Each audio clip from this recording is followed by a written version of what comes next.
السلام علی عبادہ الذین اصطفیٰ فاعوذ باللہ من شرور انفسنا ومن سیئات اعمالنا من یہدہ اللہ فلا مضل لہ ومن یضلل فلا ہادی لہ واشہد ان لا الہ الا اللہ وحدہ لا شریک لہ واشہد ان محمدا عبدہ ورسولہ اما بعد فإن خیر الحدیث کتاب اللہ وخیر الہدی ہدی محمد صلی اللہ علیہ وسلم وشر الامور محدثاتها وكل محدثة بدعة وكل بدعة ضلالة وكل ضلالة في النار اعوذ باللہ السمیع العلیم من الشیطان الرجیم من حمزہ ونفخہ ونفثہ بسم اللہ الرحمن الرحیم اللہم صلی علی محمد وعلی آل محمد کما صلیت علی ابراہیم وعلی آل ابراہیم انک حمید مجید اللہم بارک علی محمد وعلی آل محمد کما بارکت علی ابراہیم وعلی آل ابراہیم انک حمید مجید رب اشرح لی صدری ویسر لی امری واحلل عقدۃ من لسانی یفقہوا قولی رب زدنی علما وَلِلَّهِ الْأَسْمَاءُ الْحُسْنَى فَادْعُوهُ بِهَا وَذَرُوا الَّذِينَ يُلْحِدُونَ فِي أَسْمَائِهِ سَيُجْزَوْنَ مَا كَانُوا يَعْمَلُونَ۔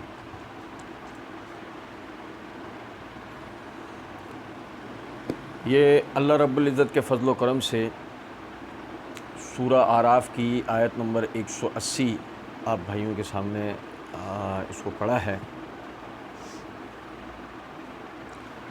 اللہ تعالیٰ کی دی ہوئی توفیق سے ہم توحید کے حوالے سے ایک مختصراً تعارف پڑھ رہے تھے، اور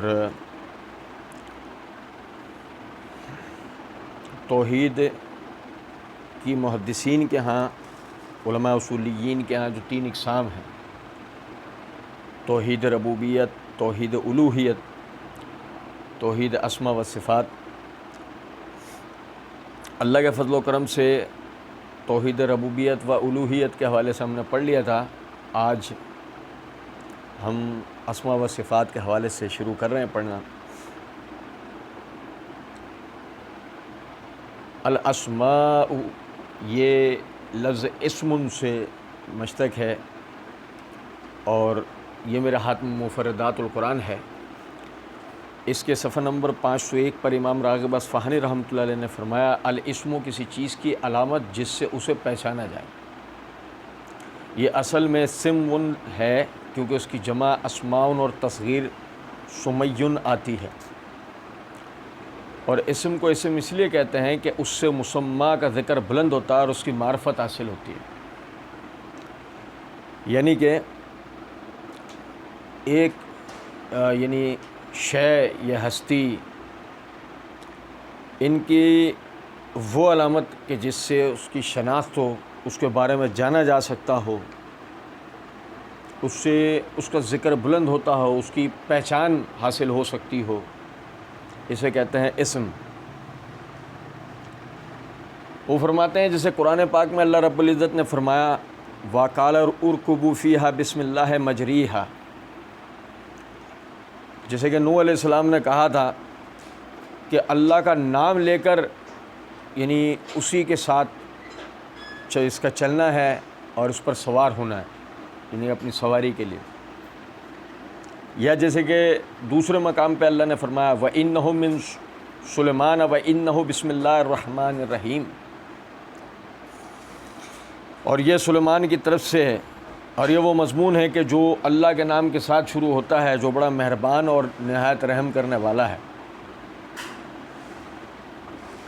اب یہ دونوں آیات اس بات کی دلیل ہیں کہ اس میں وہ سواری پر سوار ہونا، سفر کرنا، اور اس میں اس خط کا مضمون تحریر ہونا، یہ اللہ کے نام کے ساتھ ہے۔ اب یہاں اللہ کے نام کے ساتھ یعنی کہ اس کے لفظ اسم کا اشارہ ہوا اس کی معرفت کی طرف۔ اچھا، اسی طریقے سے صفات، یہ لفظ امام راغب اصفہانی نے صفحہ نمبر 1121 کے اوپر فرمایا، الوصف، اس کے معنی کسی چیز کا حلیہ اور اس کی تعریف بیان کرنے کے ہیں۔ اور کسی چیز کی وہ حالت جو حلیہ اور تعریف کے لحاظ سے ہوتی ہے اسے صفتن کہا جاتا ہے. جیسے کہ زینتن ہر اس چیز کی مقدار پر یعنی بولا جاتا ہے، جو چیز کی مقدار ہوتی ہے اسی وزن پہ یہ صفتن. اور وصف چونکہ غلط اور صحیح دونوں طرح ہو سکتا ہے، چنانچہ اللہ رب العزت نے قرآن میں جیسے کہ فرمایا وَلَا تَقُولُوا لِمَا تَصِفُ أَلْسِنَتُكُمُ الْكَذِبَ، اور یوں ہی جھوٹ جو تمہاری زبان پر آئے مت کہہ دیا کرو. اب اس آیت میں تنبیہ کی گئی ہے کہ یہود جو کچھ بیان کرتے ہیں وہ سراسر جھوٹ ہے. اسی طرح دوسرے مقام پر اللہ رب العزت نے فرمایا رب العزت عما یصفون، کہ اللہ بہت عزت والا ہے اس سے جو کچھ یہ بیان کرتے ہیں. عما یصفون، اب اسی میں آیت میں بھی وہی جو ہے لفظ ہے. اور تنبیہ اس میں کی گئی ہے کس بات کی طرف کہ اللہ تعالیٰ ان صفات سے متصف نہیں ہے جن کا اکثر لوگ اعتقاد رکھتے ہیں، بلکہ ذات باری تعالیٰ ہر قسم کی تشبیہ و تمثیل اور ان باتوں سے جو کفار اس کی طرف منسوب کرتے ہیں بہت بلند اور بہت ہی دور ہے. اسی لیے دوسرے مقام پر فرمایا ہے وَلَهُ الْمَثَلُ الْأَعْلَى، اور اس کی شان سب سے بلند. اب دیکھیں مختصراً اگر بات کی جائے تو صفت جیسے کہ مختصر لغت میں جو اس کی تعریف ہے، مصباح اللغات میرے ہاتھ میں ہے، اس کے صفحہ نمبر 949 کے اوپر وہ فرماتے ہیں الصفت نعت، یعنی کسی کی ایسی تعریف جس میں اس کے اوصاف کا ذکر ہو، اس کی خوبی کا بیان. ہر وہ چیز جو موصوف کے ساتھ قائم ہو، جیسے علم ہے، خوبصورتی ہے وغیرہ، وہ علامت ہے جس سے موصوف پہچانا جاتا ہو. اب سمجھیں ذرا اس بات کو، اللہ کے جیسے کہ ہم نے پڑھا آیت میں سورہ اعراف آیت 180 میں وَلِلَّهِ الْأَسْمَاءُ الْحُسْنَى، یہ سمجھ لیں کہ اسی آیت کی تشریح اب ہم پڑھیں گے. اللہ نے فرمایا اللہ ہی کے لیے مخصوص ہیں جو نام جس سے اس کی معرفت حاصل ہوتی ہے. الحسنہ، وہ سارے پیارے، سارے اچھے ہیں، سارے دل موہ لینے والے ہیں، سارے عقل پہ پورے اترنے والے ہیں. ابھی اس کے مسائل سے بحث نہیں، اللہ تعالیٰ نے توفیق دی تو انشاءاللہ ہم اس حوالے سے پڑھیں گے.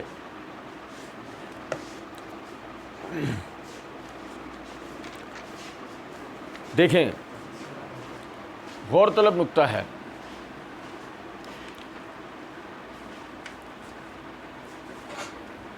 اللہ رب العزت نے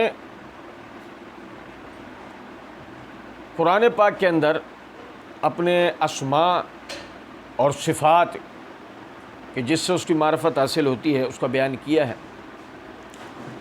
اور اس کی معرفت حاصل کرنا، اس کا جاننا لازم و ملزوم ہے. یوں سمجھ لیجئے کہ توحید اسماء و صفات ہی توحید کی عظمت ہے، جس کے ذریعے سے اللہ کی معرفت حاصل ہوتی ہے، اللہ کی شناخت ہوتی ہے. سورہ حشر کے آیت نمبر 22 سے لے کے 24 تک انشاءاللہ ہم تفصیل سے پڑھیں گے. اللہ رب العزت نے فرمایا هو اللہ الذی لا الہ الا هو، هو اللہ، وہ اللہ، جیسے کہ ہم نے سورہ اخلاص کے اندر پڑھا تھا، هو اللہ، وہ اللہ کے جس کے بارے میں جنہیں مخاطب کیا جا رہا ہے کوئی بھی انکاری نہیں. اللہ کی ذات کا جیسے کہ ہم نے تفصیلاً پڑھا تھا، کوئی بھی انکاری نہیں. یہ سورہ اعراف آیت 180 میں ہم انشاءاللہ آگے پڑھیں گے، یعنی یہ درس کنٹینیو رہے گا اللہ نے چاہا تو، جب تک اللہ توفیق دینے والا ہے. تو ان میں وہ لوگ جنہوں نے الحاد کیا اللہ کی صفات میں، ان کو یہ شناخت کروائی جا رہی ہے، یہ بتایا جا رہا ہے واللہ الذی، وہ اللہ کے جسے تم جانتے ہو، الذی وہ ہے لا الہ الا ہوا، اس کے سوا کوئی الہ نہیں ہے، جو ہم نے پچھلے درس میں پڑھا تھا۔ عالم الغیب، عالم الغیب والشہادت، وہ عالم ہے پوشیدہ اور ظاہر کا۔ اب سمجھیے گا ذرا اس بات کو، دیکھیں جو ظاہر ہے، جو کچھ بھی اللہ رب العزت اس کا عالم ہے، یہ اللہ کی صفت ہے، وہ اس کا عالم ہے جو ظاہر ہے۔ لطف کی بات یہ ہے جو ظاہر ہے اس سب کے ہم عالم نہیں، میری بات توجہ سنو، جو ظاہر ہے ان میں تمام چیزوں کا، تمام اشیاء کا، تمام اجناس کا، تمام مخلوقات کا عالم، جاننے والا اللہ ہے، جو ظاہر ہے، جو ظاہر ہو چکے ہیں، ہم پر ظاہر ہو چکے ہیں، ان سب کا جاننے والا اللہ ہے، ہم نہیں جانتے۔ اس کی مثال ایسے سمجھیں، چھوٹی سی بات سے، ایک کورونا وائرس ہے، ظاہر ہو چکا ہے، ظاہر ہو چکا ہے نا ہم پر، ظاہر ہو جانے کے باوجود کیفیت یہ ہے ہر 3 مہینے کے بعد ہمیں پتہ لگتا ہے دنیا کے کسی خطے کے اندر وہ جو وائرس ہے وہ مزید ترقی کر چکا، اس نے مزید کوئی نئی شکل اختیار کر لی ہے، مزید وہ کچھ اور خصوصیات پا چکا ہے۔ جب تک ہمیں یہ پتہ لگتا ہے اس وقت تک ایک ٹھیک ٹھاک ایک بڑا طبقہ اس سے متاثر ہو چکا ہوتا ہے، بیمار ہو چکا ہوتا ہے، اور بعض لوگ مر چکے ہوتے ہیں۔ یہ وہ جاندار ہے جو ہم پر ظاہر ہو چکا ہے، لیکن اس کے باوجود بھی ہم اس کے بارے میں اب تک مکمل طور پر نہیں جانتے۔ لیکن اللہ جو اس کا زندگی دینے والا ہے، اس کا ترقی کروانے والا ہے، وہ اسے جانتا ہے۔ یہی وجہ ہے کہ جب وہ ترقی کر رہا ہے مزید، تو چونکہ یہ اس کے بس میں نہیں ہے، یہ اس کے خالق کے بس میں ہے، وہ خالق اسے کرواتا ہے، جانتا ہے جبھی تو کرواتا ہے نا۔ اب میری بات سمجھ رہے ہیں؟ یہ تو ہے ظاہر۔ الغیب جو کہ پوشیدہ ہے، پوشیدہ سے مراد کیا ہے؟ وہ جس کو ہم جاننے کی کوشش کریں تو بعض کو جان سکتے ہیں، بعض کو اگر جاننے کی بھی کوشش کریں تو نہیں جان سکتے۔ یعنی بعض اشیاء ان غیوب میں سے، پوشیدہ چیزوں میں سے بعض اشیاء، بعض جگہیں، بعض مخلوقات، بعض اجناس کو اگر ہم جاننے کی کوشش کریں ہم جان سکتے ہیں، لیکن بعض کو اگر ہم انسانی تمام وسائل بروکار لیں تب بھی ہم اس کو نہیں جان سکتے۔ نہ جادو ٹونا تک کر لیں، اللہ ہمیں معاف کرے، ہم اس کے لیے کچھ بھی کر لیں، اس کے لیے ضرورت ہے خدا ہونے کی، اسے جاننے کے لیے ضرورت ہے خدا ہونے کی، نعوذ باللہ من ذالک۔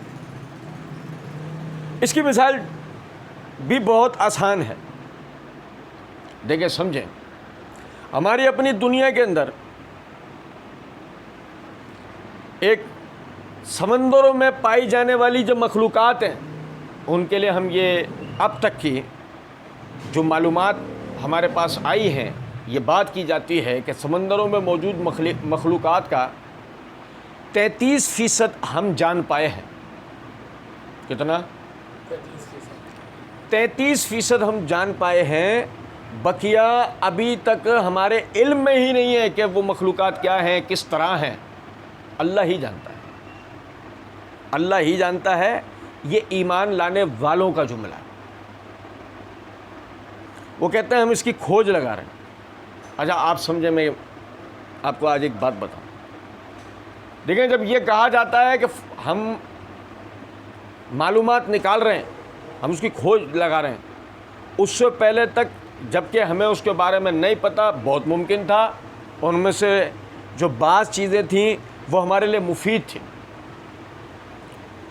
ہماری دنیاوی حیات کے لیے وہ فائدہ مند تھیں، لیکن جب ان کے بارے میں جانا ہی نہیں گیا تو اب تک تو ہم بڑے پیمانے پر نقصان اٹھا چکے ہیں. یا ان میں سے بعض ایسی چیزیں تھیں کہ جن کو اگر جان لیا جاتا تو وہ ہمارے لیے مضر ہوتی، وہ ہماری دنیاوی زندگی کو بڑے پیمانے پر نقصان پہنچاتی.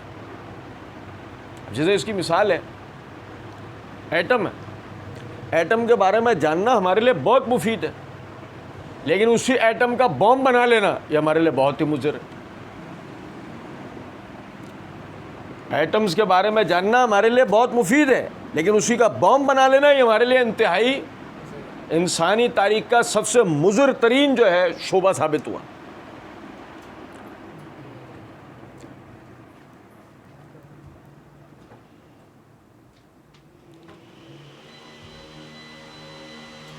عرض کرنے کا مقصد یہاں یہ تھا، آپ سمجھیے گا کہ اللہ رب العزت ان کا بھی علم رکھتا ہے کہ جن کا علم کوئی بھی رکھتا نہیں. اب آپ سمجھیں، اللہ کا عالم الغیب ہونا اس کے لیے ضروری بھی ہے. اس کی مثال ایسے سمجھیں کہ زمین ہے، زمین یہ طاقت رکھتی ہے کہ پیداوار کرے،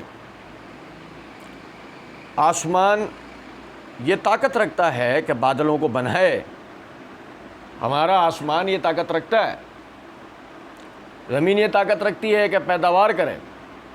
اور زمین اتنی طاقتور ہے اس حوالے سے کہ جب وہ یعنی پیداوار کرتی ہے تو وہ سبزہ جب اگانا شروع کرتی ہے تو سبزہ اگاتے اگاتے وہ یہ تک کر سکتی ہے، یہ جن جگہوں پر آج ہماری عمارتیں تعمیر ہے، یہاں صرف ایک ہی دن کے اندر تمام علاقوں کے اندر درخت، شجر، فصلیں، جھاڑیاں یہ سب کی سب اگائیں ایک دن کے اندر. زمین اتنی قوت رکھتی ہے اپنی. لیکن اللہ رب العزت کا حکم نہیں ہوتا، زمین ایک مخصوص حصے میں اپنے اندر اگاتی رہتی ہے، اس کے بعد والے حصے کو وہ اگاتی نہیں. آسمان سے آج کا دن ہمارے لیے، ہمارے شہر کے لوگوں کے لیے بڑا اس بات کو سمجھنے کے لیے آسان ہے. صبح سے ہلکی رم جھم بارش ہو رہی تھی، ہلکی. جو بادل یہ طاقت رکھتا ہے کہ وہ رم جھم بارش کرے گا، وہ بادل یہ بھی طاقت رکھتا ہے کہ وہ پورا دن موسلا دھار بارش بھی کر سکتا تھا. اور اگر ایسا ہوتا، موسلا دھار بارش ہوتی رہتی، نتیجہ یہ نکلتا کہ ہمارا شہر بہہ چکا ہوتا. پورے دن کی موسلا دھار بارش کے نتیجے میں ہمارا شہر بہہ چکا ہوتا. اللہ نے اپنے علم سے سبزے اور پانی دونوں کو روکا ہوا ہے. ایک سانپ کی مادہ ایک وقت میں، ایک طاقتور سانپ کی مادہ ایک وقت میں 1,00,000 انڈے دے سکتی ہے، لیکن نر اور مادہ دونوں ہی اپنے انڈوں کو کھا جاتے ہیں. آپ سمجھیں، اگر ایک وقت میں ہر مادہ کے انڈوں میں سے 1,00,000 بچے نکل رہے ہوتے ہیں تو اس زمین کے اوپر سوائے سانپوں کے اور کوئی شے باقی بچتی نہیں. اللہ نے اپنے علم سے انہیں روکا ہوا. ہر آدم کے بیٹے کے ساتھ ایک جن تخلیق ہوتا ہے، صحیح مسلم کے اندر حدیث ہے. لیکن یہ بڑی غور طلب بات ہے کہ ہر آدم کے بیٹے کے ساتھ 100 جن اگر پیدا ہو رہے ہوتے تو نتیجہ کیا نکلتا؟ اس زمین کے اوپر سوائے جنات کی آبادی کے اور کچھ بچتا نہیں. اور ہم تو اس بات کو اچھی طریقے سے جانتے ہیں کہ جنات کے بارے میں جو معلومات آئی ہیں ہم تک، اس میں وہ ایسے ایسے بھی ہیں جنات کہ جو ایک وقت میں منو ٹنو کھانا کھا جاتے ہیں. چھوڑے جنات کو نا، چلیں ایک اور آسان بات کر لیتے ہیں.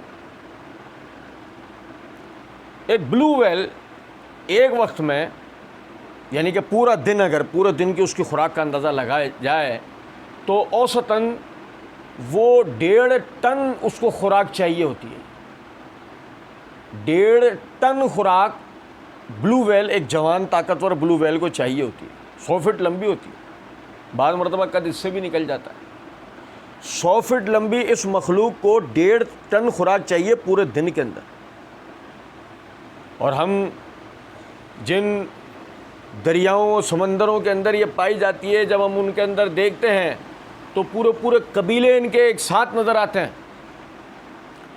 غور طلب نکتہ ہے کہ اتنی بڑی تعداد کے اندر ان کی خوراک کی جس کو یہ خود بھی جمع اور اکٹھا نہیں کر سکتے، کون کر کے دیتا ہے؟ اور ایسی ہزاروں لاکھوں مخلوقات ہیں کائنات کے اندر کہ جن کو اللہ رب العزت ہی جانتا ہے کب کس کو خوراک کی اور کب کس کو شفا کی ضرورت ہے، کب کس کو یعنی کہ افزائش نسل کی ضرورت ہے. اس سب اللہ رب العزت کے علم ہے. وہ عالم الغیب ہوتے ہوئے ایک وقت میں ہزاروں لاکھوں مخلوقات کی حاجات کو سننے پہ قدرت رکھتا ہے، جس کی وجہ سے وہ عالم الغیب و شہادہ ہے. اگر مثال کے طور پر اللہ کے سوا کوئی اور عالم الغیب ہوتا، جو کہ ناممکن ہے، اور ادب کے اندر اگر مزید بات کی جائے تو محال ہے، ہو ہی نہیں سکتا. اللہ کے سوا کوئی اور عالم الغیب ہو ہی نہیں سکتا، علم غیب کا جاننے والا ہو ہی نہیں سکتا. نہ عقل اسے مانتی ہے، نہ ہی نقل اس کے لیے کوئی ثبوت باہم پہنچاتی ہے، ہو ہی نہیں سکتا. اس کی وجہ کیا ہے؟ آپ یہ دیکھیں، ایک سپر ہارڈ ڈرائیو جس میں انفارمیشن اکٹھی ہوتی ہے، اسے ہم کہتے ہیں سرور. اور جو سپر سرور ہے، میگا سرور، اس میں بھی ایک وقت میں یہ طاقت نہیں ہے دنیا کے تمام انسانوں کی اکٹھی انفارمیشن اس کے اندر سما سکتی ہو. اس میں ایرر آ جائے گا، وہ تباہ ہو جائے گا. سارے انسانوں کی، دنیا میں بسنے والے سارے انسانوں کی اکٹھی معلومات ایک ساتھ، ایک چیز ایک میگا سرور میں نہیں آ سکتی، ایک ساتھ نہیں آ سکتی. ہم بات کر رہے ہیں دنیا پر بسنے والی کھربوں مخلوقات کا، کھربوں انسانوں کا نہیں، کھربوں مخلوقات کی انفارمیشن اس دنیا سے گویا اکٹھی ہو رہی ہے ایک میگا سرور پہ. اور اس میگا سرور پر اس دنیا کی نہیں بلکہ اس پوری کائنات کی انفارمیشن ایک وقت میں محفوظ ہو رہی ہے ایک میگا سرور پر. ابھی لائٹ کا فیلئر ہوا، ہمارا سارا کام تتر بتر ہوا، لیکن بغیر کسی فیلئر کے یہ ساری انفارمیشن ایک انتہائی میگا سرور پہ جمع ہوتی. بل ہوا قرآن مجید فی لوح محفوظ. قرآن مجید تو لوح محفوظ میں ہے. وہ کیا ہے؟ ولا رطب ولا یابس الا فی کتاب مبین. وہ ایک ایسی واضح کتاب ہے، ایک ایسا واضح دفتر ہے کہ کوئی خشک یا تر چیز کائنات میں پائی نہیں جاتی جس کی انفارمیشن وہاں موجود نہ. لطف کی بات یہ ہے وہ بھی اللہ کی تخلیق کردہ ہے. حیران کر دینے والی بات یہ ہے کہ وہ میگا سرور لوح محفوظ وہ تخلیق کردہ ہے اللہ رب العزت کا، اور اللہ عالم الغیب ہے. اس کے بعد یعنی ایک انفارمیشن جو لوح محفوظ بھی سیو کرنے کی طاقت نہ رکھتا ہو، اللہ اس کو بر وقت سن رہا ہوتا ہے، دیکھ رہا ہوتا ہے. ایک تو یہ ہے کہ اللہ کو کوئی کہے کہ سننے دیکھنے کی ضرورت ہو، اس سے پہلے انفارمیشن محفوظ ہوتی ہے وہاں پر اللہ کے حکم سے کہ اللہ کو سننے دیکھنے کی نوبت ہے. لیکن پھر اللہ اپنے علم اور قدرت سے نہ چاہتا ہو کسی بھی یعنی انفارمیشن کا وہاں جانا، ڈائریکٹ اللہ کے پاس جانے والی بات ہو ڈائریکٹ، جیسے کہ مخلوق کی دعا، ادعونی استجب لکم۔ وَإِذَا سَأَلَكَ عِبَادِي عَنِّي فَإِنِّي قَرِيبٌ، دعا کے لیے بحث ہے ہی نہیں کہ پہلے وہ وہاں لوہے محفوظ پہ جائے گی پھر نہیں، سیدھی ڈائریکٹ اللہ کے پاس۔ لیکن بات سمجھیں، خربوں مخلوقات جو ہیں وہ ایک وقت میں جب اللہ یعنی کہ پکاریں، مثال طور پہ آج کے وقت میں ہم بات کرتے ہیں، آپ کے سرور پر ایک وقت میں کئی سو خرب ای میلز آ جائیں تو کیا ہوگا؟ آپ کا سرور انتہائی میگا سرور کرش کر جائے گا، کرش، ختم، نہیں کر سکتا کام۔ 10:01 پر مخلوقات نے دنیا کے 4 اطراف سے، کائنات کے 4 اطراف سے پکار لیا، 10:01 ایک ہی وقت مخلوقات نے چاروں طرف سے پکارا۔ مخلوقات بالکل ایک دوسرے سے مختلف، ان کی حاجات ایک دوسرے سے مختلف، لیکن پوری کرنے والی ذات اللہ کی، جو ان کو سنے، سمجھے، جانے اور عطا کرے۔ لیکن ایک اور مسئلہ ہے، خربوں ای میلز آپ نے اپنے میگا سرور پہ اگر کسی طرح پالی اور وہ انسانوں کی ہو، آپ کے لیے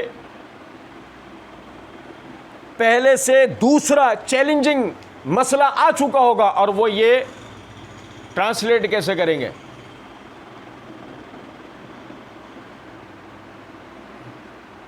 دنیا میں پائی جانے والی جتنی زبانیں ہیں ان سب زبانوں میں آپ کے پاس ای میلز آئی ہیں، آپ کے پاس میسیجز آئے ہیں، آپ انہیں ٹرانسلیٹ کیسے کریں گے؟ ایک ہی وقت میں سب کو ٹرانسلیٹ کریں، یہ کیسے ممکن ہے؟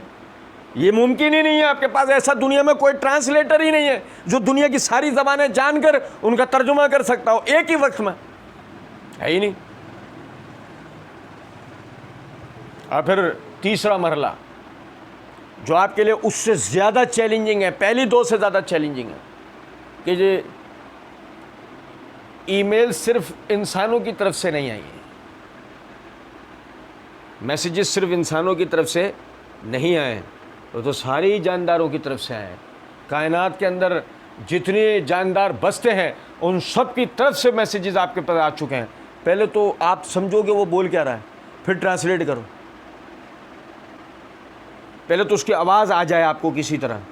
ایک ایسی آواز ہے جو آپ کے کان کے پردے پھاڑ سکتی ہے، ایک ایسی آواز ہے جو آپ کے کان کے پردے میں ہی نہیں سما سکتی۔ پہلے تو آپ اسے سننے کی طاقت رکھتے ہو، پھر آپ اس کی ٹرانسلیشن جانتے ہو، پھر اس کے بعد آپ اس جو وہ مانگ رہا ہے اس کو عطا کرنے کی طاقت رکھتے ہو، ملکیت رکھتے ہو۔ آپ بتائیں، کیا عقل تسلیم کرتی ہے کہ اللہ کے سوا کوئی اور عالم الغیب ہو سکتا ہو؟ هو اللہ الذی لا الہ الا هو عالم الغیب والشہادہ۔ پہلے ہی اللہ نے اپنا اثبات اپنی الوہیت سے کیا ہے، اور دوسرے نمبر پر اللہ رب العزت نے فرمایا کہ وہ اللہ ہے، کیوں کہ وہ عالم الغیب والشہادہ ہے، چھپے اور ظاہر کا جاننے والا وہ اللہ ہے، اس کے سوا کوئی نہ عقلاً ہو سکتا ہے، نہ نقلاً، نہ الہامی تعلیمات سے کسی کے لیے ثبوت مل سکتا ہے، اور نہ ہی عقل اس بات کو تسلیم کر سکتی ہے سوائے بچ گانا باتوں کے، ڈھکوسلوں کے۔ کچھ سمجھ میں آ رہی ہے بات؟ اور یہ بالکل وہ والی بات ہے، کوئی کہے فلاں اللہ کی عطا سے عالم الغیب ہے، یہ بالکل وہ والی بات ہے کہ میگا سرور کسی کو دے دیا گیا تم چلاؤ۔ مسئلہ اس کے چلانے سے نہیں ہے کہ وہ چلائے گا، مسئلہ یہ اس کے لیے جن چیزوں کی ضرورت ہے وہ اسے آتی ہیں یا نہیں۔ کچھ بات آ رہی ہے سمجھ میں یا نہیں؟ کہ وہ مثال کے طور پہ سمجھے، پہلے وہ زبانوں کو سب کو جانتا ہو، وہ اس کا ترجمہ کر سکتا ہو، پھر اس کے بعد جس مقصد کے لیے اسے یہ دیا گیا تھا کہ زبانیں وہ سنے جانے اور پھر اس کے بعد وہ ان کو عطا کرنے کی قدرت رکھتا ہو، اس کی ملکیت میں تمام چیزوں. اب ایسا تو کوئی بھی نہیں ہے تو اسے دیا ہی کیوں جائے گا؟ اسے علم غیب کیوں عطا کیا جائے گا؟ سوال ہی نہیں پیدا ہوتا. تو کسی کے لیے اگر مثال کے طور پہ یہ اثبات کیا جائے فلاں اللہ کے سوا عالم الغیب ہے، تو یہ اللہ کی صفت میں الحاد ہے جو ہم پڑھیں گے. یہ اللہ کی صفت میں الحاد ہے اور اللہ اس کا اثبات کر رہا ہے کیونکہ مخلوق نے اس میں اختلاف کیا. معرفت رکھنے والے اور نہ رکھنے والوں کے درمیان میں فرق اللہ کی یہ صفت کر دیتی. شروع والی بات یاد ہے نا، میں نے کیا بتایا؟ اللہ رب العزت نے اثبات کیا ہے اپنی ان صفات کا جس میں مخلوق نے، بندوں نے یعنی معرفت نہ ہونے کے نتیجے میں اختلاف کیا، اور مخلوقات میں ان صفات کا اثبات کیا. سمجھے ذرا بات، مخلوقات میں ان صفات کا اثبات کیا جو کہ محال ہے، ناممکن الوقوع ہے، ہو ہی نہیں سکتا، ہو ہی نہیں سکتا. اور اس کے بعد سوال، اس کے بعد آتا ہے سوال. ہمارے یہاں بدقسمت یہ ہے مخلوق کے اثبات کا ثبوت مانگ رہے ہوتا ہے، نہیں، اس کے بعد آتا ہے سوال، وہ فلاں عالم الغیب کیوں ہوگا؟ فلاں عالم الغیب کیوں ہوگا؟ اس کے بعد آتا ہے سوال. یہ تھوڑی ہوتا ہے کہ جی وہ ثبوت کا سوال، ثبوت مانگا جائے کہ اللہ کے سوا فلاں کوئی اور بھی عالم الغیب ہو سکتا، نہیں، کیوں ہوگا؟ پہلے تو سوال کا جواب ہوگا. اللہ کیوں ہے ہم نے پڑھا نا. لیکن کسی مخلوق کے لیے یہ اثبات کیا جائے، ایک تو ناممکن، پھر اگر چلو ہم تھوڑی دیر کے لیے بات کر لیتے ہیں، وجہ بتاؤ کیوں؟ فرمایا هو الرحمن الرحیم. ان بھائی جو درس سننے والے ہیں ان کو پتہ ہے سورہ فاتحہ میں ہم نے اس کو بڑا تفصیل سے پڑھا تھا. هو الرحمن الرحیم.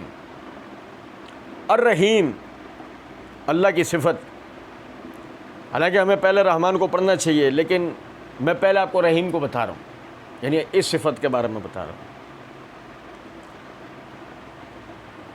رحم وہ قلبی فعل ہے جس کے نتیجے میں مخلوق پر مہربان ہوتی ہے. نبی صلی اللہ علیہ وسلم نے اس کو ایسے سمجھایا. اللہ نے رحم کو 100 درجوں پر تخلیق کیا ہے. اللہ نے رحم کو 100 درجوں میں تخلیق کیا ہے. ایک درجہ دنیا میں اتارا ہے، ایک درجہ دنیا میں اتارا ہے کہ جس کے نتیجے میں تم دیکھتے ہو کہ درندے اپنے ہی بچوں کو نہیں کھاتے. سنیں ذرا بات، شیر درندہ ہے نا، شکار کر کے پھاڑ کھاتا ہے. ایسے ہی شکاری جانوروں میں چیتے وغیرہ جتنے یہ درندے، آپ کبھی انہیں دیکھیں ہرن کا بچہ مار دیں گے اپنا بچہ؟ بات آ رہی ہے سمجھ؟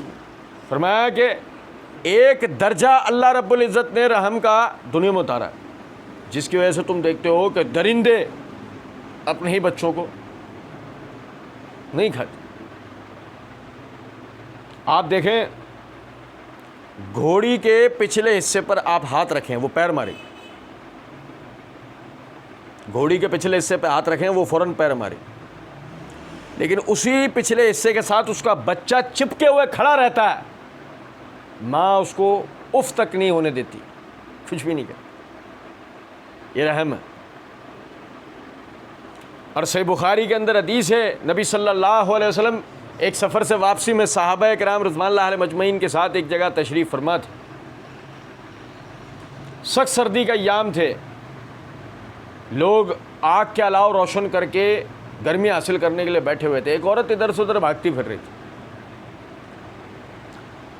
نبی صلی اللہ علیہ وسلم صحابہ سے بات بھی کرتے آ رہے تھے، اسے دیکھ بھی رہے تھے. تھوڑی دیر کے بعد وہ عورت مطمئن اپنے بچے کو گود میں لیے ہوئے جا رہی تھی. اور یہاں تک کہ وہ آ کر ایک الاؤ کے پاس آگ کے ایک الاؤ کے پاس آ کر بیٹھ گئی اپنے بچوں کو گرمی، یعنی وہ گم ہو گیا تھا، اس کو ڈھونڈ رہی تھی، مل گیا تھا، اس کو گرمائش دینے کے لیے لا کے بیٹھ گئی۔ نبی صلی اللہ علیہ وسلم نے صحابہ کرام رضوان اللہ علیہ مجمعین کو مخاطب کر کے فرمایا، لوگوں یہ عورت اس بچے کو اس آگ کے اندر پھینکے گی؟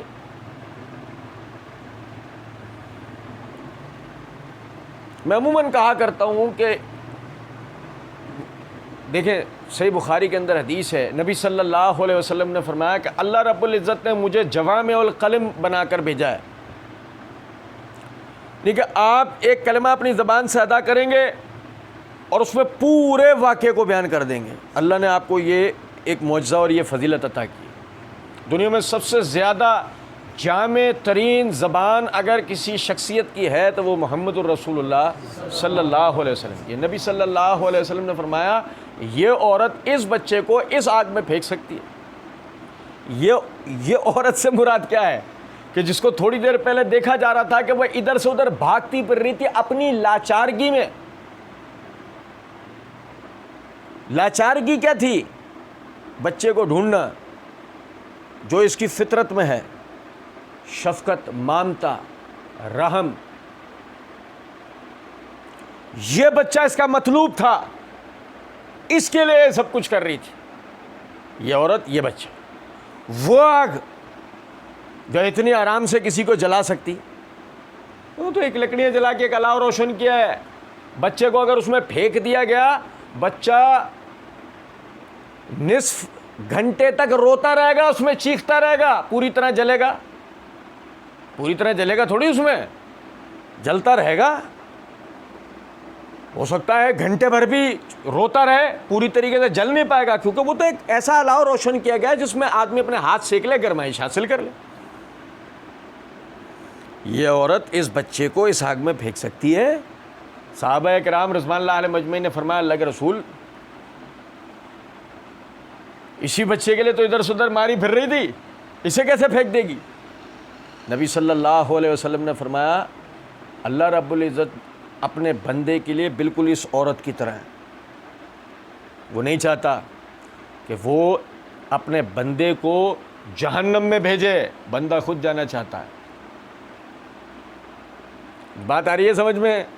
یہ اللہ کا رحیم ہونا ہے، اللہ اپنے بندوں پہ رحم کرتا ہے۔ آپ دیکھیں صحیح بخاری کے اندر حدیث ہے، نبی صلی اللہ علیہ وسلم نے فرمایا تکلیف دہ باتوں پر صبر کرنے والوں میں اللہ سے زیادہ صبر کرنے والا کوئی نہیں ہے، کہ مخلوقات میں لوگ ایسے ہیں جو اسے گالیاں دیتے ہیں، وہ انہیں روزی دیتا ہے۔ مخلوقات میں لوگ ایسے ہیں جو اسے بھائی اللہ کا شریک مقرر کرنا، اسے گالی دینا ہے۔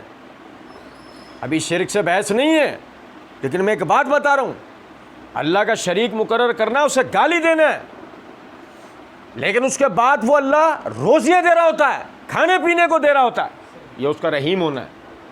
اور صحیح بخاری کتاب التوحید کے اندر حدیث ہے، نبی صلی اللہ علیہ وسلم نے فرمایا کہ اللہ رب العزت فرماتے ہیں کہ میرا رحم میرے غضب پر غالب آتا ہے۔ میرا رحم میرے غضب پر غالب آتا ہے۔ کیا مطلب ہے؟ اللہ غضبناک ہوتا ہے، اللہ غضبناک بھی ہوتا ہے، لیکن اس کا رحیم ہونا ایسا ہے کہ اس کا رحم اس کے غضب پر غالب آ جاتا ہے۔ گویا کہ اصلاً اللہ رب العزت اپنے بندوں پر غضب ڈھانے والا اور ظلم کرنے والا نہیں ہے، بلکہ مہربانیاں کرنے والا ہے، رحم کرنے والا ہے۔ بات آ رہی ہے سمجھ میں یا نہیں؟ مخلوقات اپنے اندر غضب اور رحم دونوں کا پہلو رکھتی ہے، لیکن مخلوقات کے لیے یہ ثابت نہیں ہے کہ مخلوق کا غضب کے اوپر اس کا رحم غالب آتا ہے۔ یہ بات مخلوق کے لیے ثابت نہیں ہے۔ انتہائی غصے میں آدمی جب ہوتا ہے، غضب تو غصے کا بھی باپ ہے، انتہائی غصے میں جب آدمی ہوتا ہے تو شریعت نے تعبیر کیا ہے اس کو شیطانیت سے۔ حدیث کے اندر الفاظ ہیں غصہ شیطان ہے۔ جب تم میں سے کسی کو غصہ آئے، کھڑا ہے تو بیٹھ جائے، بیٹھا ہے تو لیٹ جائے، اور اگر لیٹنے سے بھی اس کا غصہ کم نہیں ہوتا تو اسے چاہیے وضو کر لے، کیونکہ غصہ شیطان ہے، شیطان آگ سے بنا ہے اور پانی آگ کو بجھاتا ہے۔ آپ سمجھیں، حدیث سے مخلوق کے لیے اثبات ہوا کہ جب اسے غضب آتا ہے تو یعنی غیظ و غضب میں اس کی کیفیت ایسی ہو جاتی ہے شیطان اس سے فائدہ اٹھا سکتا ہے، تو اسے بتایا گیا ہے کھڑا ہے تو بیٹھ جائے، بیٹھنے کا عروج کھڑا ہونا ہے، بیٹھا ہے تو لیٹ جائے، لیٹنے کا عروج بیٹھنا ہے۔ کچھ بات آ رہی ہے سمجھ میں؟ انسان کو اعلیٰ سے اسفل کی طرف لے جایا جا رہا ہے اس کے غصے کا وقت میں، اور اللہ کو جب غضب آتا ہے تو اس غضب کے اوپر اس کی رحمت غالب آ جاتی ہے، اس کا رحیم ہونا ہے۔ اب مخلوقات کے لیے تو غیظ و غضب کا ثبوت یہ ملتا ہے، اور اللہ کے لیے غضب کا ثبوت یہ ملتا ہے کہ جب اسے غضب آیا تو اس کا رحم اس کے غضب پر غالب آ جاتا ہے۔ وہ عدل نہیں چھوڑتا، اللہ عدل نہیں چھوڑتا۔ اور سنیں یار توجہ سے بات تھوڑی سی باریک ضرور ہے، مگر اللہ کی قسم اللہ کی معرفت ہے، اسے سمجھ کے بندہ غیر اللہ کی طرف تو کسی صورت مائل نہیں ہو سکتا۔ آپ سمجھیں، مخلوق کو غیظ و غضب دو اعتبار سے جائز آتا ہے، نہیں سمجھے؟ ایک جب اس کے ساتھ ظلم ہو، ایک جب کسی اور پر ظلم ہو، یہ دو پر مخلوق کو آنے والا غضب جائز ہوتا ہے، اس کا جواز ہے، صحیح ہے، یہ غضب صحیح ہے۔ ایک اس پہ جب ظلم ہو رہا ہو، ارے ایک اس کے سامنے کسی اور پہ ظلم ہو رہا، توجہ سے میری بات سنو۔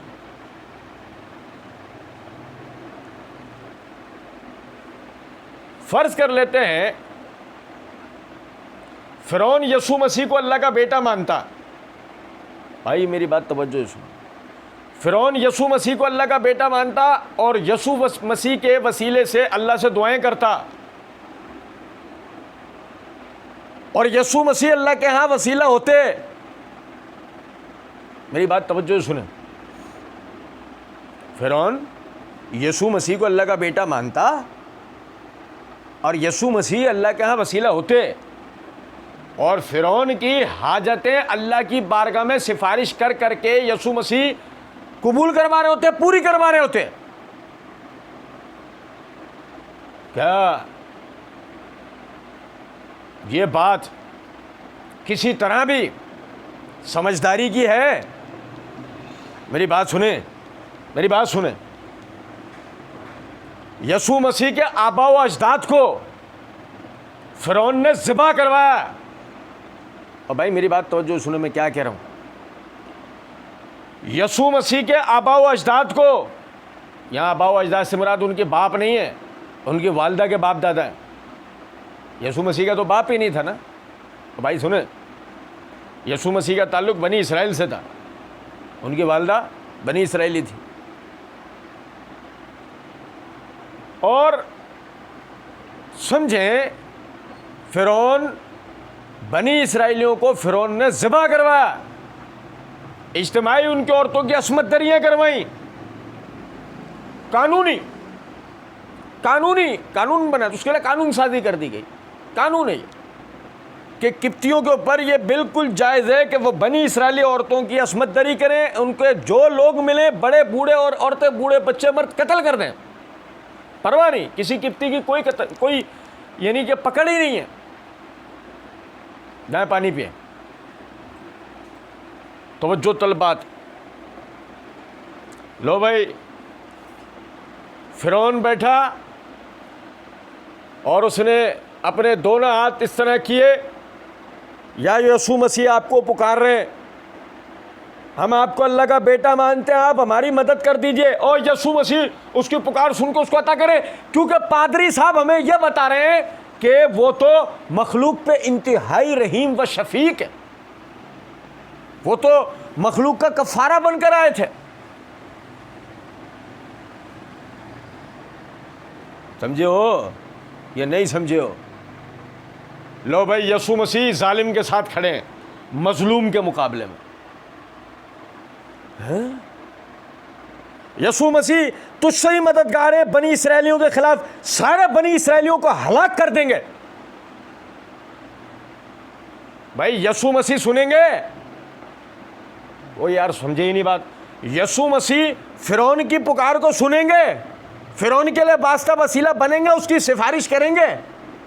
ہاں، ظالم کی سفارش کریں گے مظلوم کے مقابلے میں. پھر کون کرے گا؟ شہباز قلندر کریں گے؟ کون بنے گا وسیلہ فرعون کے لیے؟ اگر کوئی بھی نہیں بنے گا، کوئی بھی نہیں، تو پھر یہ کن کے لیے وسیلہ بنیں گے یہ؟ کیونکہ مخلوق میں سے کون ایسا ہے جس نے اپنی جان پہ ظلم نہ کیا؟ اور بتائیے ذرا بات کو. صحابہ کرام رضوان اللہ علیہ مجمعین یہی سن کر تو پریشان ہو کر نبی صلی اللہ علیہ وسلم کے پاس آئے تھے کہ اللہ رب العزت نے قرآن پاک کے اندر جو فرمایا ایک دوسرے مقام پر کہ جنہوں نے اپنی جانوں پر ظلم کیا اللہ ان کو جہنم کی آگ میں داخل کرے گا. صحابہ پریشان ہو کر، معرفت رکھنے والے لوگ تھے، رسول اللہ صلی اللہ علیہ وسلم کے پاس آئے. اللہ کے رسول، ہم میں سے کون ایسا ہے کہ جس نے کبھی نہ کبھی اپنی جان پہ ظلم نہ کیا ہو؟ بھائی عام بشر ہے نا، کچھ نہ کچھ کمی کوتاہی کس سے نہیں ہو جاتی. مخلوقات میں سے کون ایسا ہے جو ظلم سے پاک ہے؟ کچھ نہیں تو اپنے آپ پہ تو کرے گا ہی کرے گا. بھئی یسوع مسیح ظالم کے ساتھ مظلوم کے مقابلے میں کھڑے ہوں گے، شہباز قلندر، غوث پاک. اب بتاؤ یار، نہیں، مگر اللہ کھڑا ہے. اللہ تو فرعون کی بھی سنتا تھا. کچھ سمجھے ہیں بات کو یا نہیں؟ اللہ تو فرعون کی بھی سنتا تھا، اللہ بنی اسرائیل کی بھی سنتا تھا. ایک وقت میں فرعون سارے ظلم کرتا تھا، اللہ کے یہاں سے روزیاں پاتا تھا. اللہ نے اس کے نصیب کی روزیاں اس کو دنیا میں عطا کی، اور پھر اس کے اوپر مہربانی کی. اس سے بھی بڑھ کے مہربانی کہ جب موسیٰ علیہ السلام کو سب سے پہلے ہی دعوت دے کے اس کے پاس بھیجا کہ اگر وہ اسلام قبول کر لیتا، مسلمان ہو جاتا، تو نتیجتاً مزید کئی سو سال زندہ رہتا. بھائی اس وقت تو لوگوں کی عمریں زیادہ ہوتی تھیں، یہ اس کی اپنی عمر 250 سال سے اوپر تھی. یہ والا جو فرعون تھا جو نیل میں غرق ہوا تھا، اس کی اپنی عمر 250 سال سے اوپر تھی جب یہ نیل میں غرق ہوا، اور جوان تھا. کئی سو سال مزید زندہ رہتا، اللہ کی پکڑ اس کو آتی نہیں آتی. کچھ بات آ رہی ہے سمجھ میں؟ کیونکہ اللہ ڈھیل دیتا. اللہ ظالموں کو، اللہ کا ظالموں پہ رحم پتہ ہے کیا ہے؟ اللہ ظالموں کو ڈھیل دیتا ہے. دو ہی صورتوں کی طرف جاتے ہیں وہ، یا تو مزید ظلم یا پھر ہدایت کی طرف. گو اگر مزید ظلم کی طرف گئے تو کل قیامت کے دن اللہ کو کہہ نہیں سکتے کہ اے اللہ، ہم نے تو نادانی کے اندر ایک حرکت کر دی تھی، تو نے تو ہمیں ہماری فوراً ہی پکڑ کر دی، ہلاک کر دیا، اور اب تو ہمیں جہنم میں الگ بھیج رہا ہے، یہ تو ہم پہ ظلم کر رہا. اس لیے اللہ نے ڈھیل دی کہ یہ اپنے ظلم کو جان کے مریں، یہ اپنے ظلم کو جانے بغیر نہ مریں، یہ اپنے ظلم کے معترف ہو کے مریں. لو جی، فرعون کس کو پکار رہا ہے؟ جاؤ پانی پی کے آؤ. فرعون کس کو پکار رہا ہے؟ اللہ کو، اور اللہ فرعون کو عطا کر رہا ہے. لیکن ایک آدمی یسوع مسیح کا ماننے والا نہیں ہے، یسوع مسیح اسے بھی دیں گے؟ ایک آدمی کافر ہے، ملحد ہے، یسوع مسیح اس کو دیں گے؟ نہیں، سوال ہی نہیں پیدا. سب سے زیادہ رحیم و شفیق کون ہیں؟ اپنے لوگوں کے لیے سب سے زیادہ شفقت و رحمت والے کون ہیں؟ سورہ توبہ اٹھا کے دیکھیں، محمد صلی اللہ علیہ وسلم. اللہ رب العزت نے فرمایا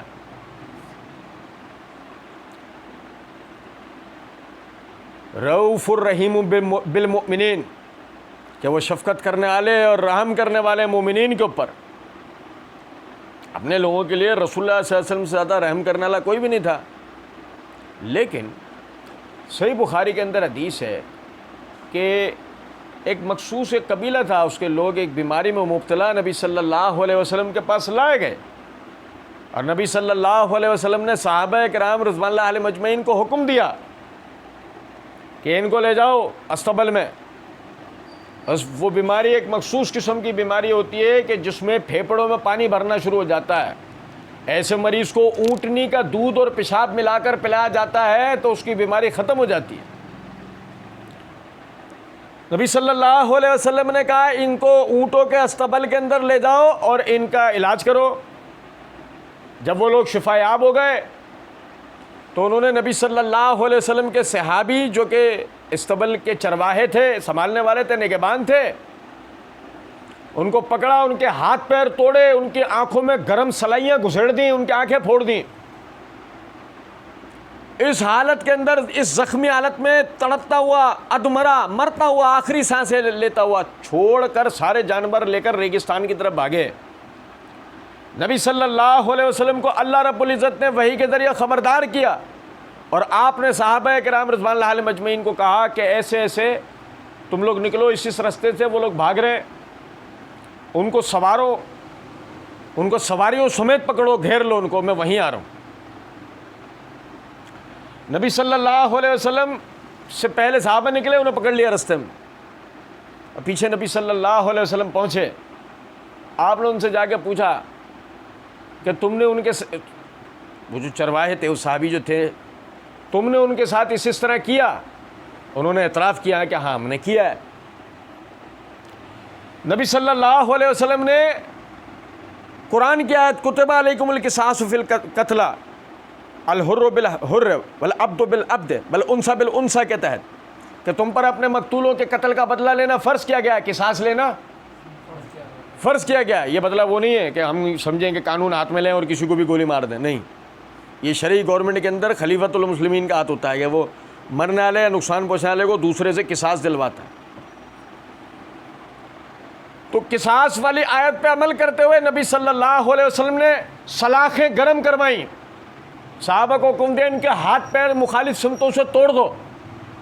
وما ارسلناک الا رحمۃ للعالمین، اے نبی صلی اللہ علیہ وسلم ہم نے آپ کو تمام جہانوں کے لیے رحمت بنا کر بھیجا ہے. جنہیں تمام جہانوں کے لیے رحمت بنا کر بھیجا گیا ہے، یہ ان کا اسوہ حسنہ ہے کہ قصاص کو کھڑا کرنے کے لیے انہوں نے صحابہ کرام رضوان اللہ علیہ مجمعین کو کہا ان لوگوں کے مخالف سمتوں سے ہاتھ پیر توڑ دو، سلاخیں گرم کرو، ان کی آنکھیں پھوڑو. جب ایسا کر دیا گیا تو نبی صلی اللہ علیہ وسلم نے فرمایا سواریاں پکڑو، ان کو اسی حالت میں یہاں چھوڑو اور نکلو، چلو واپس. کیا ہوا بھائی؟ آپ نے صحیح کیا ہے، یہ غلط کیا ہے؟ آپ نے بالکل صحیح کیا ہے، قصاص کے حکم پہ عمل کیا ہے. کیا آپ رحمت اللہ عالمین اب نہیں رہے؟ ہاں. کیا آپ اب مخلوق کے سفارشی نہیں رہے؟ کہنے والا کہے گا نہیں، وہ واسطے وسیلے کی بات اپنی جگہ ہے، لیکن ظلم کا ساتھ کیسے دیں گے؟ اور بھائی ثابت کیا ہوا پھر ظالم کا بھی رب کون ہے؟ ایسے تو ظالم بے یارو مددگار ہے. یہ مخلوق میں سے وہ ہے کہ جس کا کوئی پرسان حال نہیں ہوگا، تو یہ تو بذات خود ایک ظلم ہو جائے گا. لیکن وما ربک بظلام للعبید، اے محمد صلی اللہ علیہ وسلم آپ کا رب تو ذرہ برابر بھی اپنے بندوں پہ ظلم نہیں کرتا.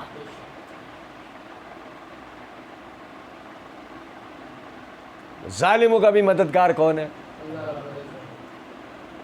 واسطہ وسیلہ علیہ سے پوچھا میں نے ظالموں کا بھی مددگار کون ہے؟ کہ اللہ ہے. تو ظالم ہے؟ نہیں. ظالم کا مددگار کون ہے؟ اللہ ہے. تو ظالم ہے؟ نہیں. تیرا مددگار کون ہے؟ علی ہے. یا علی مدد. ابے ظالم کا مالک اللہ ہے، مددگار اللہ ہے. تو ظالم نہ ہوتے ہوئے تیرا مددگار اللہ نہیں ہوگا. وہ اللہ کے بندے کو بات سمجھو، اللہ کا رحیم ہونا یہ ہے. علی رحیم ہے، علی بھی رحیم ہے. آپ دیکھو نا، پتہ آپ کو وہ بھی رحم کرتے تھے. قرآن نے بتایا محمد الرسول اللہ والذین معہ اشداء علی الکفار الرحماء بینہم. نبی صلی اللہ علیہ وسلم اور آپ کے صحابہ یا آپس میں ایک دوسرے پر رحم کرنے والے ہیں اور کفار کے لیے انتہائی سخت ہیں. لو جی تقسیم ہو گئی ان کے رحم کی. ان کے رحم کا ایک پیمانہ آ گیا. اس حد تک رحم دلی ان میں اپنے لوگوں کے لیے مہربان ہیں, لیکن کفار کے لیے. بھئی سیدنا علی میدان جنگ کے اندر ہمیں کیا نظر آئے؟ کفر کے لیے ایک آہینی دیوار, ایک نہ ٹوٹنے والی تلوار. اور بھائی میرے پیارے, کچھ بات آ رہی ہے سمجھ میں یا نہیں؟ جس کو بھی مارا, مارنے سے پہلے سوچا ہے ایک سیکنڈ کے لیے بھی؟ میں مخلوق کا مشکل کشا ہوں. نہیں سمجھے ہو کچھ بات کو؟ میں مخلوق کا مشکل کشا ہوں اور مخلوق کو مشکل میں ڈال رہا ہوں. میں اس کا ہاتھ کاٹ رہا ہوں, میں اس کا پیر کاٹ رہا ہوں, میں اس کی گردن اڑا رہا ہوں. لوگ تو میری مشکل کشائی کا عقیدہ رکھتے ہیں, اب میں اس ایسی مشکل میں ڈال رہا ہوں. کچھ بات آ رہی ہے سمجھ میں یا نہیں؟ میں کسی کی بیوی کو بیوہ کر رہا ہوں, کسی بچے کو یتیم کر رہا ہوں, کسی بہن کا بھائی چھین رہا ہوں جنگ کے میدان میں. اے یار سمجھے ہی نہیں ہو کچھ بات کو. اللہ کی قسم ہم سمجھے نہیں, ہم نہیں سمجھے. مشکل کشا اللہ ہے, حاجت روا اللہ ہے. کیوں؟ کہ وہ رحیم ہے, کہ اس کے رحم کی کوئی حد نہ ظالم کے لیے نہ مظلوم کے لیے, نہ کالے کے لیے نہ گورے کے لیے, نہ امیر کے لیے نہ غریب کے لیے, نہ طاقتور کے لیے نہ کمزور کے لیے. وہ رحیم. واللہ الذی لا الہ الا هو عالم الغیب والشہادۃ هو الرحمن الرحیم. پھر اس کا رحمان ہونا کیا ہے؟ جب رحیم ہونا یہ ہے تو پھر اس کا رحمان ہونا کیا ہے؟ میں سورہ فاتحہ میں بہت تفصیل سے اس حوالے سے بتایا تھا, بغیر تفصیل میں جائے آپ سمجھیں. مختصراً چند باتیں عرض کر رہا ہوں. رحیم ہونے سے ہی آپ نے کافی حد تک سمجھ لیا ہے. اب رحمان ہونے کو صرف ایک ہی مثال سے سمجھ لیں. اللہ کا رحمان ہونا کیا ہے؟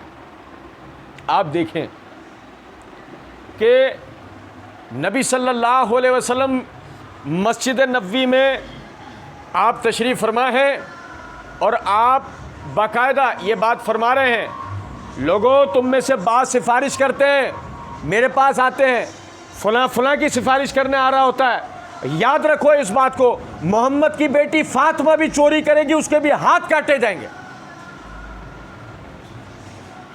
نہیں سمجھو بات کو, اس کے بھی ایسا ہے. صحیح بخاری کے اندر حدیث ہے, ایک شخص نے 99 قتل کیے. اور بھائی میرے پیارے سنو ذرا بات, 99 قتل کیے. 99 قتل کرنے کے بعد اسے احساس ہوا میں صحیح نہیں کر رہا. وہ ایک یہودی عالم کے پاس پہنچا, اس نے جا کے اس سے سوال کیا, میں نے 99 قتل کیے ہیں, کیا میرے توبہ کا کوئی رستہ ہے, کوئی طریقہ ہے؟ اس نے کہا نہیں. اس نے کہا نہیں. اس نے تلوار نکالی, اس کی بھی گردن لا دی. 100 گئے, سینچری پوری. اب وہاں سے باہر نکلا, رستے میں ایک راہب ملا, ایک عیسائی جو ہے صوفی ملا راہب. اس کے پاس پہنچ کہنے لگا میں نے 100 لوگوں کو قتل کر دیا ہے, میرے توبہ کا کوئی رستہ ہے؟ کہنے لگا ہاں. فلاں فلاں شخص کے پاس چلا جا. ایک عالم کی طرف اشارہ کیا اس نے, فلاں شخص کے پاس چلا جا, وہ ہو سکتا ہے وہ تیری توبہ کا طریقہ بتا دے. اب یہ وہاں سے نکلا اور ابھی چند قدم بھی نہیں چلا تھا, وقت آ گیا, ملک الموت نے روح قبض کر لی. اب آئی نہیں سمجھے ہو بات کو, مر گیا ہے. مر گیا کا لفظ یاد دلاتا ہے, مر گیا, انتقال ہے یاد دلاتا ہے. سنیں لوگ ہمیں کہہ رہے ہوتے ہیں اداکاری کر رہے ہو, بڑے بڑے اداکاروں کو برداشت کیے بیٹھے ہوئے تھے, نہیں سمجھے. چلو بہرحال اب جنتی فرشتے کہنے لگے یہ جا رہا تھا توبہ کی طرف, یہ جنت میں جائے گا. اور جہنم کے جلاد فرشتے کہنے لگے 100 قتل کرنے کے بعد بھی جنت لے کے جا رہے ہو. سمجھے یا نہیں؟ ابے ناحق ایک قتل میں بندہ کہاں جاتا ہے؟ جہنم میں. یا تو اس نے پوری سینچری کر لی، تم اسے جنت میں لے کے جا رہے ہو. اب ان کا آپس میں اختلاف ہوتا رہا، یہاں تک کہ ان سب نے مل کے اللہ سے رجوع کیا. اللہ رب العزت نے فرمایا تم لوگ زمین کو ناپ لو. کیا کرو؟ تم لوگ زمین کو ناپ لو. اگر جس طرف قدم زیادہ ہوں، مثال کے طور پہ اس کے قدم توبہ کی طرف زیادہ ہوں تو جنت میں لے جانا. اگر اس کی قدم ہے قتل کی طرف زیادہ نکلیں تو جہنم کی طرف لے جانا. اس سے پہلے وہ زمین کو ناپتے، اللہ رب العزت نے زمین کو حکم دیا، زمین اس طرف پھیل گئی، یعنی اس طرف کہ جہاں اس نے قتل کیے تھے وہاں پھیل گئے، اور یہاں سے سکڑ گئے، یہاں قدم اس کے زیادہ پڑ گئے، گنتی میں زیادہ قدم آئیں گے نا. جب انہوں نے ناپا تو یہ یعنی توبہ کی طرف اس کے قدم زیادہ گنتی میں آئے تو اسے جنت میں بھیجا گیا. اب آپ سمجھیں اس بات کو، بظاہر وہ آدمی جنتی تھا،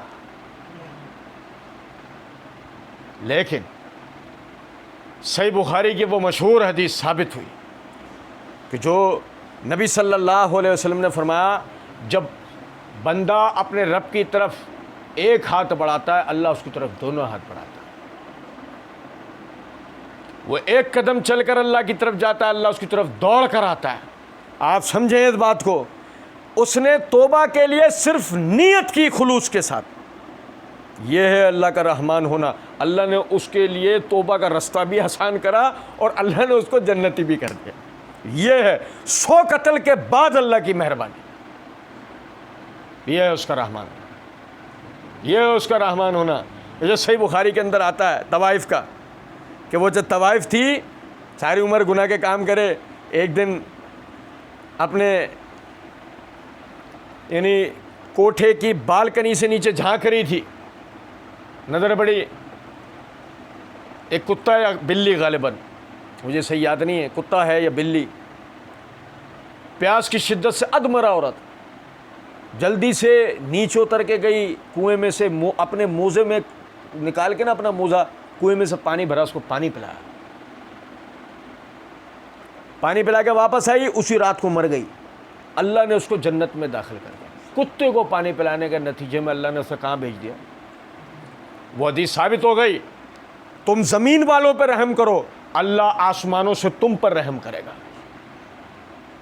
آپ سمجھیں یہ اللہ کا رحمان ہونا ہے. اور یہ صرف ہم ایک تعارف پڑھ رہے ہیں میرے بھائی، یہ جتنی ہم نے اب تک باتیں پڑھی ہیں یقین کریں یہ صرف تعارف ہے. جب یہ اسماء و صفات کا تعارف ہم جو پڑھ رہے ہیں یہ دروس مکمل ہوں گے، یہ تعارف کے دروس ہمارے، تفصیل کے نہیں. یہ دروس جب مکمل ہوں گے ایک آخری ہم ایک آیت پڑھیں گے، ایک آخری آیت آپ بھائیوں کے سامنے میں رکھوں گا، اور وہ آیت یہی ثابت کرنے کے لیے ہوگی ہم کچھ بھی کر لیں، ہم کتنی بھی محنت کر لیں، ہر ایک نیا دن اللہ کی ایک نئی شان لے کر آتا ہے. بطور تبرک مسئلہ آپ کو بیان کر رہا ہوں. یہ جو کہا جاتا ہے کہ اللہ کی 99 اسماء و صفات ہیں، یہ 99 اسماء و صفات وہ ہیں جن پہ امت کا اتفاق ہے. یہ صرف 99 اسماء و صفات نہیں ہے، یہ ہمارے یہاں بڑی غلطی ہے. لوگ سمجھتے ہیں کہ یہ کوئی 99 کا حصر ہے کہ بس یہ 99 اس میں محصور ہے. نہیں، اللہ کے وَلِلَّهِ الْأَسْمَاءُ الْحُسْنَى، سارے ہی نام اللہ کے لیے پیارے، اور ساری ہی صفات جو ہر ایک نئے دن کے بعد یعنی اللہ کے لیے وہ ظاہر ہوتی ہے. اور اللہ نے جو قرآن اور احادیث کے ذریعے میں بتایا، کتاب الاسماء و صفات صفحہ نمبر 3 کے اوپر امام بہقی رحمۃ اللہ علیہ فرماتے ہیں کہ محدثین نے تحقیق تلاش و بسیار کے بعد اب تک 200 سے زائد صفات اللہ کی جانی ہیں. 200 سے زائد صفات تو اللہ نے محدثین نے اللہ کی جانی ہے. یہ کیا ہے؟ یہ معرفت ہے اللہ کی کہ ہم نے اپنے رب کو 200 درجات میں جان لیا ہے. اور پھر دیکھیں یہ کتنی بڑی محرومی کی بات ہے کہ میں کہوں میں تو مسلمان ہوں، لا الہ الا اللہ محمد رسول اللہ پڑھتا ہوں، اور میں ایک درجے میں بھی اللہ کو نہ جانتا ہوں.